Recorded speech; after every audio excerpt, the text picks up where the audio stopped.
दोस्तों, जैसा कि हम जानते हैं, आज से 2023 वर्ष पहले प्रभु यीशु मसीह यरूशलेम में जन्म लिए थे और पूरब में उनका तारा चमका था और पूरब से कुछ ज्योतिषी उस तारे को देखकर यरूशलेम पहुंचे। यरूशलेम पहुंचकर हेरोदेस राजा से प्रश्न पूछा। वो प्रश्न, यहूदियों का राजा जो जन्मा है कहाँ है? हे राजा, हमें बता कि यहूदियों का राजा जो जन्मा है तो कहाँ है? तो दोस्तों, हमारा प्रभु यीशु मसीह राजाओं का राजा और प्रभुओं का प्रभु है। आज से 2000 वर्ष पहले, 2023 वर्ष पहले वो बालक जो जन्म लिया है वो बालक नहीं, साक्षात सारे विश्व का राजा है। सारे विश्व का राजा पिता की आज्ञा के अनुसार इस जगत के उद्धार के लिए जिस काम को उसने पूरा किया है, जिस कार्य को उसने पूरा किया है, वो कार्य जो क्रूस का बलिदान, मनुष्य जातियों के उनके अपने पापों से उन्हें छुड़ाने के लिए प्रभु यीशु मसीह क्रूस पर बलिदान हुए और मारे गए, गाड़े गए और तीसरे दिन जी उठे और फिर पिता के पास वे उठा लिए गए।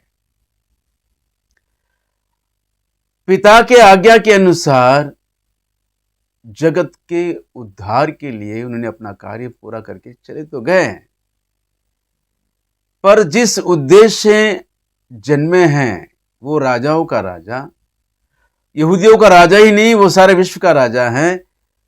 क्रूस के बलिदान की उस यज्ञ को पूरा करने के बाद भी क्या ये संसार, ये जग प्रभु का हो गया है?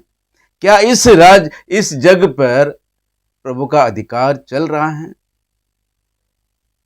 तो दोस्तों, वचन कहता है, यूहन्ना की पहली पत्री उसका 5वां अध्याय 19 वचन में लिखा है कि यह सारा जग शैतान के वश में है और ये जग का सरदार शैतान जो लूसीफर है,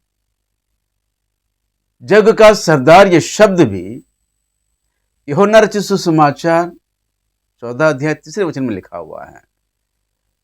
इस जग का सरदार आने वाला है। ये जग का सरदार जो है शैतान, दुष्ट शैतान, उसके वश में ये सारा जग है अभी भी। तो मेरे प्रियो, मैं आपसे प्रश्न पूछना चाहता हूं कि प्रभु यीशु मसीह का राज्य कब आएगा? आज से 2023 वर्ष पहले वो विश्व का राजा बनकर जन्म लिया था, लेकिन आज हम देखते हैं वचन के अनुसार ये सारा जग शैतान के वश में है, दुष्ट के वश में है।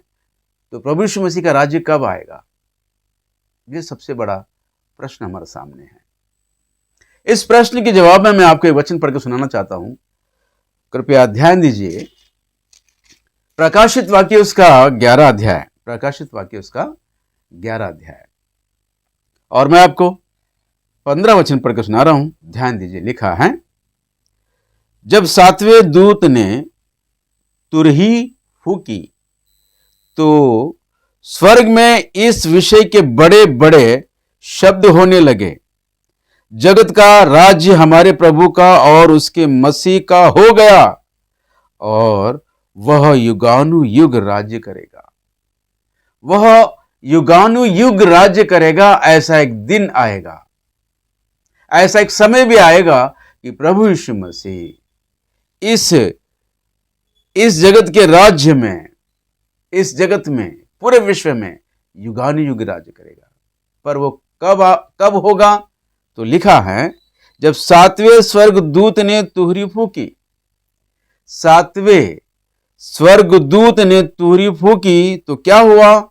स्वर्ग में इस विषय के बड़े बड़े शब्द होने लगे। सब पुकार पुकार कर बड़े बड़े शब्दों में स्वर्गदूत कहने लगे। क्या कहने लगे?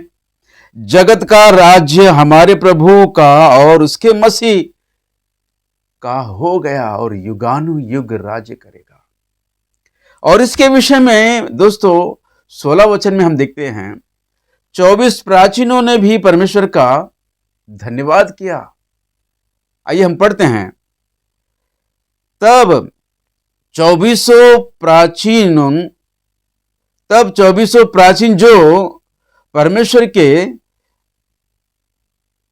सामने अपने अपने सिंहासन पर बैठे थे, मुंह के बल गिरकर परमेश्वर को दंडवत करके यह कहने लगे। क्या कहने लगे?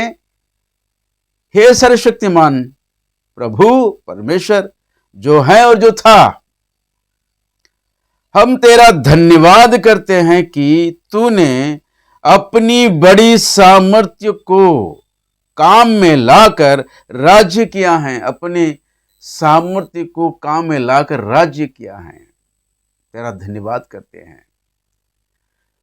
दोस्तों, सातवें दूत के तुरही फूके जाने पर प्रभु का राज्य आ रहा है।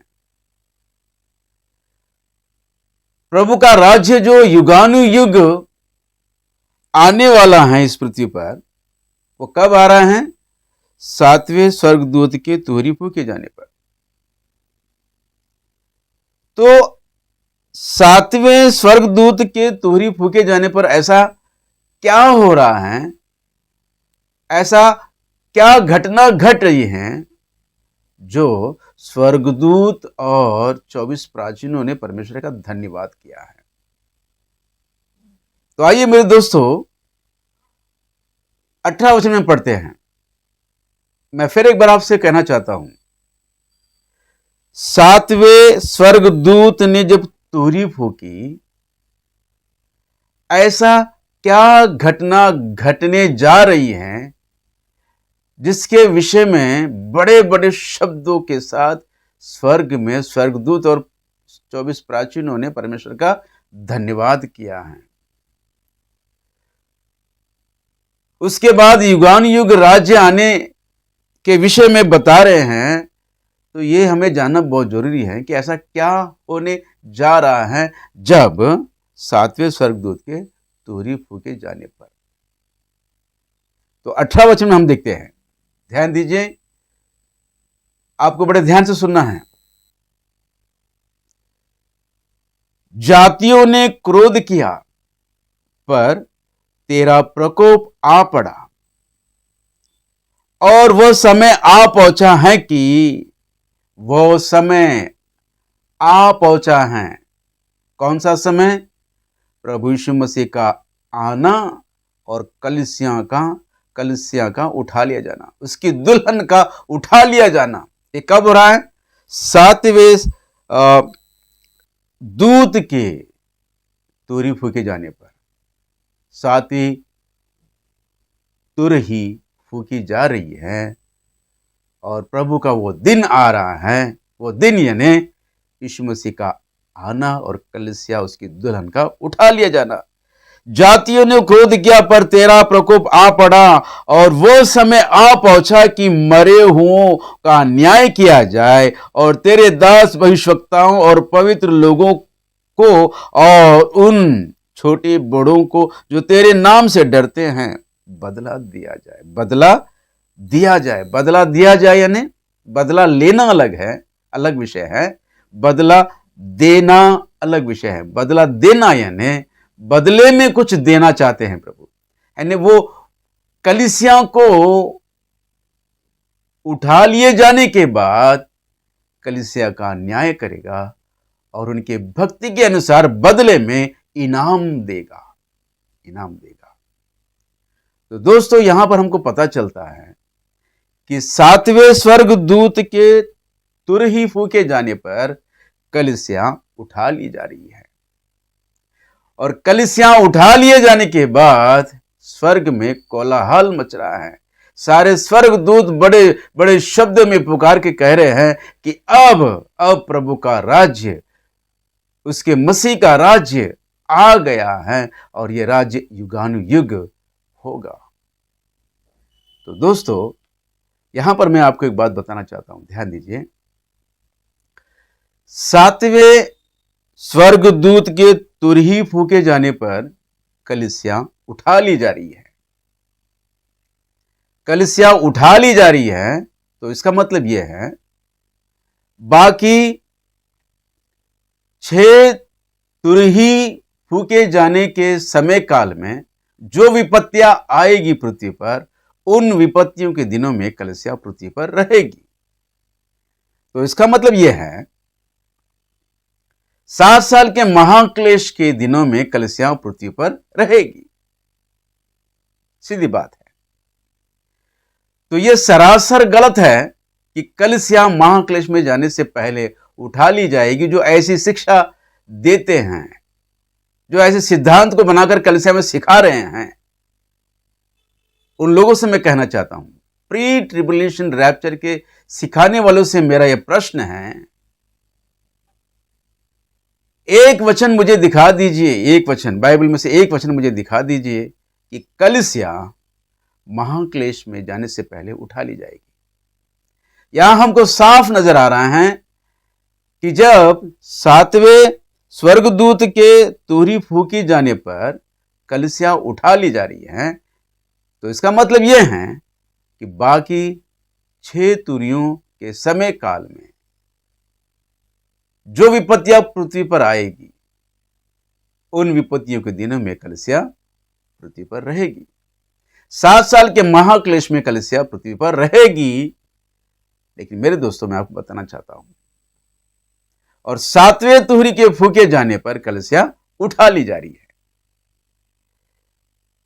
7 साल के महाक्लेश के दिनों को 2 भागों में बांटा है, 3.5 साल, 3.5 साल। पहले 3.5 साल पूरे होते ही 7 तुरहियों का फूका जाना भी पूरा होगा और 7वीं तुरही जो फूकी जाएगी, कलीसिया उठा ली जाएगी। और दूसरे भाग के 3.5 साल होने के बाद प्रभु यीशु मसीह अपनी दुल्हन के साथ फिर पृथ्वी पर आएगा, अर्मगिद्दोन का युद्ध करेगा और युद्ध पर जय प्राप्त करके पृथ्वी पर 1000 साल का राज्य करेगा। और उसके बाद सारे विश्व में प्रभु का राज्य रहेगा, प्रभु का राज्य रहेगा। तो दोस्तों, मैं आप लोगों से कहना चाहता हूं, आज के इस क्रिसमस संदेश के द्वारा मैं आपको बताना चाहता हूं, प्रभु यीशु मसीह का पहला आना तो हो गया, लेकिन दूसरे आगमन के विषय में आज पवित्र आत्मा कलीसिया को यह बताना चाहता है कि कलीसिया महाक्लेश में होकर ही उठा ली जाएगी। आप सबों को क्रिसमस की शुभकामनाओं के साथ आमीन, आमीन, आमीन।